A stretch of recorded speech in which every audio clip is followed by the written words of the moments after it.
اردو ادب میں جو نثری ادب ہے، نثری ادب میں الگ الگ اصناف ہیں، انہی اصناف میں سے ایک صنف ہے داستان۔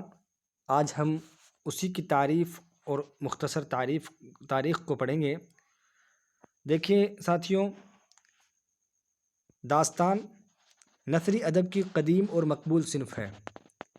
نثری ادب کی قدیم اور مقبول صنف ہے۔ قصہ کہانی کو ایک صنف کی حیثیت سے داستان ہی نے متعارف کیا، اگرچہ ابتداً داستانیں سنائی جاتی تھیں، بعد میں تحریری شکل میں منظر عام پر آئیں۔ فطرت انسانی ہے کہ قصہ کہانی کہنا اور سننا اس کا محبوب مشغلہ رہا۔ داستانیں اس وقت وجود میں آئیں جب لوگوں کے پاس فرصت اور فراغت تھی، اس لیے داستانیں وقت گزاری کا ذریعہ ہوا کرتی تھیں۔ ساتھیوں، اس پیراگراف کو ہم سمجھ کر کے پڑھتے ہیں۔ میں آپ لوگوں کو اس پیراگراف کا خلاصہ بتا دیتا ہوں کہ اس پیراگراف میں کہا گیا ہے کہ داستان نثری ادب کی قدیم یعنی پرانی اور مقبول صنف ہے، یعنی قابل قبول ہے، پسندیدہ ہے، اور اس کے اندر قصہ کہانی اور اس کی حیثیت سے اس کو متعارف کیا گیا ہے۔ اگرچہ ابتداً داستانیں یعنی شروع میں سنائی جاتی تھی، داستانیں لکھی نہیں جاتی تھیں، اور بعد میں لکھنے کا سلسلہ بھی شروع ہوا۔ اس کے بعد انسان کی یہ فطرت ہے کہ قصہ کہانی کہنا اور سننا اس کا محبوب مشغلہ رہا، یعنی وہ ان چیزوں میں زیادہ تر مشغول رہتا تھا کہ آپس میں قصہ کہانی کہنا۔ ہم بھی بچپن میں چھوٹے تھے تو ہماری نانی ہمیں کہانی سنایا کرتی تھی، اور ہم بھی آپس میں ایک دوسرے کو کہانی کہنا، کہانی سنانا بڑے پسند کرتے تھے۔ لیکن آج کے دور میں ہم دیکھتے ہیں کہ آج کا دور موبائل کا زمانہ ہے کہ لوگ ایک دوسرے پاس میں قریب بیٹھے ہوئے بھی آپس میں بات تک نہیں کرتے۔ لیکن ساتھیوں، میں آپ لوگوں کو بتانا چاہتا ہوں کہ جب داستان جو قصہ کہانی جو تھی، وہ لوگ اس زمانے میں آپس میں بڑے شوق سے سنایا کرتے تھے، اور یہی ان کا محبوب اور پسندیدہ مشغلہ رہا کرتا تھا۔ داستانیں اس وقت وجود میں آئیں جب لوگوں کے پاس فرصت اور فراغت تھی، یعنی یہ وقت گزاری کا بہترین ذریعہ تھا۔ داستان ایک طویل اور مسلسل قصے کو کہتے ہیں جس کی بنیاد حقیقت پر مبنی نہیں ہوتی، بلکہ فرضی خیالی چیزیں اور مافوق الفطرت عناصر پر ہوتی ہے۔ داستان یعنی لمبی صنف ہے، اور اس کے اندر جو قصہ ہوتا ہے وہ بھی لمبا ہوتا ہے اور مسلسل یعنی کنٹینیو چلتا رہتا ہے، جس کی بنیاد حقیقت پر مبنی نہیں ہوتی، فرضی باتیں ہوتی ہیں، خیالی چیزیں اس کے اندر ہوتی ہیں، مافوق الفطرت یعنی اس دنیا کی چیزیں نہیں ہوتی، الگ ہی دنیا کی اس میں چیزیں ہوتی ہیں، ایسی دنیا کی جس کا ہم تصور بھی نہیں کر سکتے، جس کو ہماری عقل نہیں مان سکتی، ہم دیکھ نہیں سکتے، جس چیز کو ہم نے دیکھا نہیں ہے، دیکھ نہیں سکتے، وہ مافوق الفطرت عناصر، یعنی ہم اس کو اگر کہیں تو آخرت کی دنیا جو ہے وہ اس کے اندر آ جاتی ہے۔ فرشتہ ہے، پریاں ہیں، یہ سب چیزیں مافوق الفطرت عناصر میں آ جاتی ہیں۔ اور میں آپ لوگوں کو بتاؤں کہ داستان جو ہے وہ فرضی اور خیالی چیزیں، داستان کے اندر فرضی اور خیالی چیزیں بیان کی جاتی ہیں، اور اس کے اگر ہم اپوزٹ میں دیکھتے ہیں تو ناول ہے، ناول میں واقعات اور زندگی کی حقیقت پر مبنی چیزیں پیش کی جاتی ہیں، جو چیزیں ہم دنیا میں روزمرہ دنیا میں دیکھتے ہیں وہ چیزیں پیش کی جاتی ہیں۔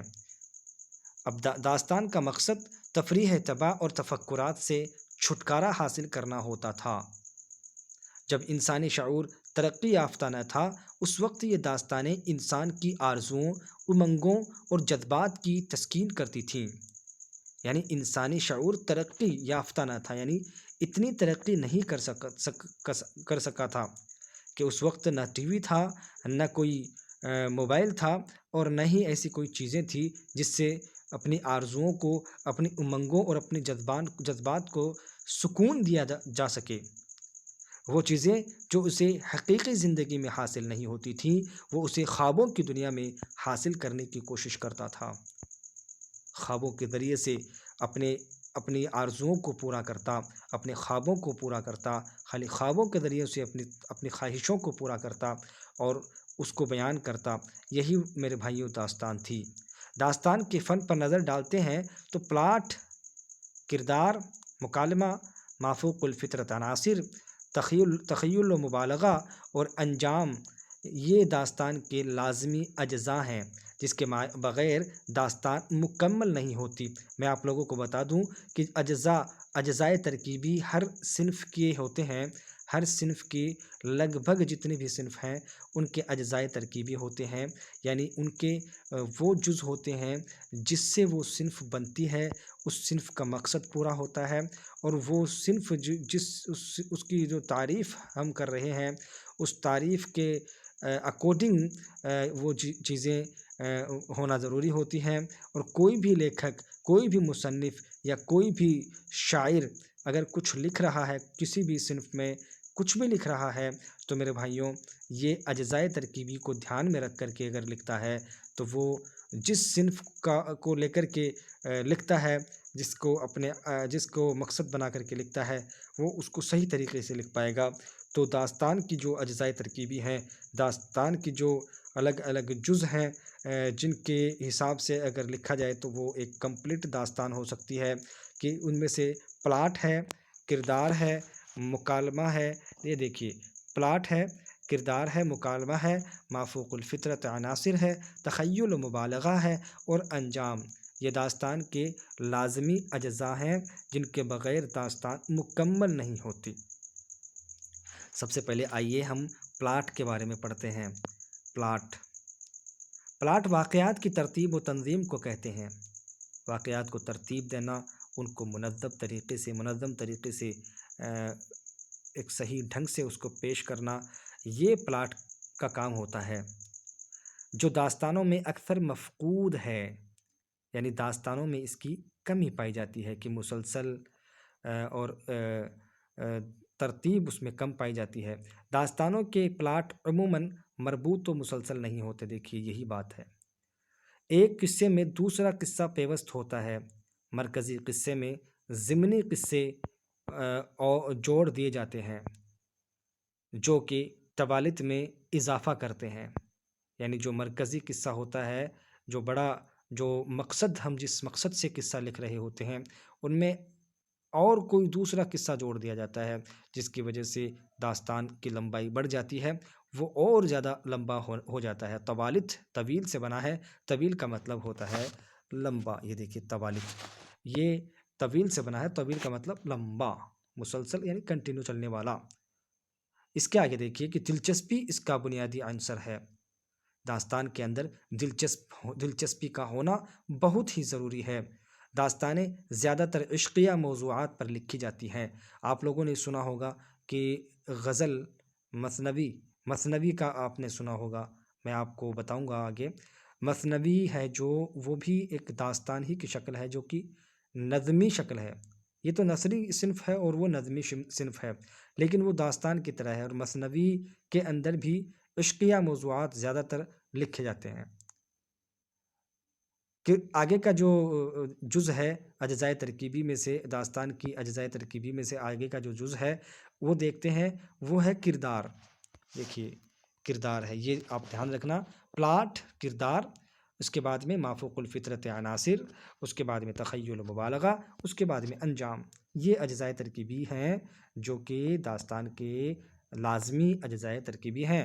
ان میں سے دیکھیے، داستانوں میں کردار حقیقی زندگی کے کرداروں سے بالکل مختلف غیر معمولی صلاحیتوں کے مالک ہوتے ہیں۔ ہم لوگوں نے سنا ہوگا، ہم لوگوں نے دیکھا ہوگا بچپن میں، شکتیمان دیکھا ہوگا، اور کئی ایسی موویز بھی دیکھی ہوگی آپ لوگوں نے کہ جن کو اگر ہم زندگی میں دیکھتے ہیں، دنیا میں دیکھتے ہیں، حقیقت میں وہ چیزیں ہمیں نظر نہیں آتی، لیکن وہ چیزیں جیسے اڑنا، جیسے اور حاتم طائی ہم نے دیکھا ہوگا، اس میں ایسی ایسی چیزیں، جنات وغیرہ ہیں، یہ کیسے کیسے کردار اس میں دکھائے جاتے ہیں، ایسے ایسے کردار اس میں دکھائے جاتے ہیں کہ ہم اگر حقیقی دنیا میں اگر ان کو ڈھونڈتے ہیں تو ہمیں وہ نظر نہیں آتی ہے۔ ساتھیوں، یہی ہے داستان کے کردار۔ اکثر کردار داستان میں ایسے ہی ہوتے ہیں جو غیر معمولی صلاحیتوں کے مالک ہوتے ہیں۔ بادشاہ ہے، وزیر ہے، شہزادہ ہے، شہزادیاں ہیں، نجومی ہے جو تاروں کو دیکھ کر کے بتاتے ہیں، رمال ہے، جن ہے، دیو ہے، پری ہے۔ شہزادہ اپنی منزل مقصود کو حاصل کرنے کے لیے مافوق الفطرت عناصر مافوق الفطرت عناصر یا فوق الفطری عناصر سے نبرد آزما ہوتا ہے اور اپنی محبت کو حاصل کر لیتا ہے، یعنی ایسے قدم اٹھاتا ہے کہ جو فوق الفطری عناصر ہوتے ہیں اور اپنی محبوبہ کو حاصل کر لیتا ہے۔ مافوق الفطرت عناصر، فوق الفطری عناصر داستانوں کا لازمی جز ہے، یعنی جن، دیو، پری، ہوا میں پرواز کرتے ہوئے قالین، بولتے ہوئے جانور، جادو کی ٹوپی، عجیب الخلقت لوگ، اگر ان کو داستانوں سے نکال دیا جائے، ان چیزوں کو جو عجیب چیزیں ہیں، جو مافوق الفطرت عناصر ہیں، وہ چیزیں اگر داستانوں سے نکال دی جاتی ہیں تو داستان نہ رہے۔ ارے بھائی، ہم آگے پڑھیں گے کہ ناول جو ہے وہ بھی ایک صنف ہے، اور وہ بھی لمبی طویل صنف ہے، وہ بھی مسلسل چلنے والی چیز ہے، اور اس میں بھی قصہ اور کہانی چیز پائی جاتی ہے، لیکن اس میں مافوق الفطرت عناصر نہیں ہوتے ہیں۔ اس میں کیا ہوں گے؟ اس میں کسان ہے، اس میں آپ نے دیکھا ہوگا کہ جو سماجی جو تفکرات ہیں، سماجی جو بھی برائیاں ہیں، منشی پریم چند کی کہانیاں آپ لوگوں نے پڑھی ہوں گی، ناول بھی ہیں، یہ سب چیزیں حقیقی زندگی پر مبنی ہوتے ہیں، لیکن اس میں داستان میں خیالی زندگی ہوتی ہے، حقیقی زندگی نہیں ہوتی ہے۔ مافوق الفطرت عناصر ہوتے ہیں، اس میں یہ جو کردار ہوتے ہیں وہ حقیقی کردار نہیں ہوتے ہیں۔ تخیل و مبالغہ، یہ دیکھیے آپ اس پہ بھی غور کیجئے کہ تخیل و مبالغہ جو ہے وہ تخیل اور مبالغہ پر داستان کی بنیاد قائم ہوتی ہے۔ داستانیں خیالی و فرضی واقعات پر استوار ہوتی ہے، یہ بار بار وہی بات آ رہی ہے، ان کا حقیقت سے کوئی تعلق نہیں ہوتا۔ سارے واقعات حیرت و استعجاب میں ڈالنے والے ہوتے ہیں، یعنی سارے کے سارے واقعات حیرت میں، تعجب میں ڈالنے والے ہوتے ہیں۔ اور اسی طرح سے جو آخری جز ہے داستان کا میرے بھائیوں، وہ ہے انجام۔ داستانوں کا انجام ہمیشہ نشاتیہ اور رجائی ہوتا ہے۔ یہاں انسان کی کبھی شکست نہیں ہوتی، وہ ہمیشہ اپنے دشمنوں پر فتح حاصل کرتا ہے۔